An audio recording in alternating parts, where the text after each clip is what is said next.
درې ورځو کې مو کوتک د کوتک په شان کلک او غټ کړی.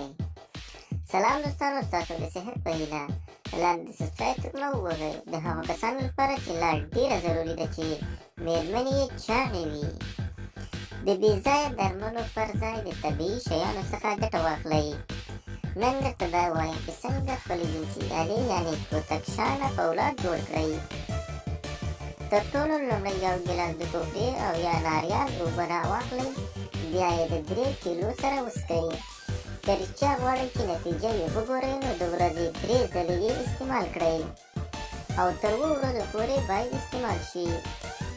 دا ډېره خاص نسخه ده او ډېر ژر انشاءالله تاثیر کوي. دا نسخه حبشیان ډېره کاروي. د کوتک شا غټوالي کې ډېره ښه نتیجه ورکوي. دا نسخه چې چا یو ځل کارولې ده نو بیا یې د دنیا ټولې نسخې هېرې کړي دي. دوستانو، بالخصوص د هغه کسانو لپاره ډېره ګټوره ده چې یو وار ټولواری وکړي او بیا یې ډاکټر سست غوندې شي او یعنې دوباره سیکس پرې نشي اجرا کولی. نو که چېرې دا نسخه وکاروي او همیشه دا خوراک وکړي نو کوتک به همیشه قوي وي او کلک به وي لکه لرګی.